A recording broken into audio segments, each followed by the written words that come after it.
In the last lesson, we spoke about split testing the images and the price. In this lesson, I want to talk about split testing the A+ content. Now, to do this, you do it a little bit differently. For the price and the main images, for the example I showed, we were using Splitly. Alternatively, you could do that manually if you wanted. But with A+ content, you actually do that directly inside of Seller Central. So real quickly, these were the main images and this is the price, as all of you guys know. In this section down here, that's in the product description section, this is the A+ content. So if I go into Seller Central and I go to advertising, A+ content manager, I land on this page. And this is actually a brand new piece of functionality inside of Seller Central. But what I can do is I can go to the A+ content that I want to split test. Up here on the upper right-hand side, you can do create A/B test. Sometimes this isn't an option if the listing doesn't get enough traffic, but I'll go ahead and select it. And now what I can do is I can select two different variations. The first version or the first variation I'd recommend is always the one that you're currently running on the listing.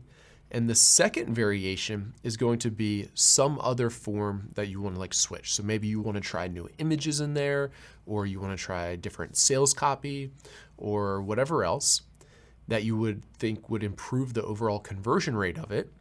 And then Amazon's actually going to be the one to do the split testing for you. So it's cool that they built this directly into Seller Central. In here, they recommend the duration to be 8 to 10 weeks. And kind of like we spoke about in the last lesson, it does take a few weeks worth of sales to get to something that's statistically significant and that leads to ultimately a real difference, and that it's not kind of just like luck, all right?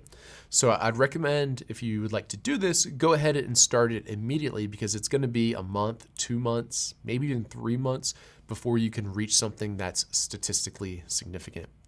The other thing that I'll say about this is that A+ content takes a little while to get approved by Amazon. So after you create A+ content, you submit it to Amazon. Sometimes they're fast and they get it done same day. Other times it takes 1 or 2 days to approve your A+ content. And both versions of your A+ content do have to be approved before you can split test them. So after that, all you do is click Schedule Experiment. It will go ahead and get it started on whatever start date you chose. And then after that, you can log back in to the A+ content dashboard, and it will show you the results or how the two versions of your content are trending. So as you can imagine, this is more of an advanced strategy. You want to make sure that you've done everything else that we've talked about throughout the Freedom Builder Bootcamp before you get into things like this. But this is one of those small tweaks that you can do to improve the overall conversion rate of your listing. Good luck with it.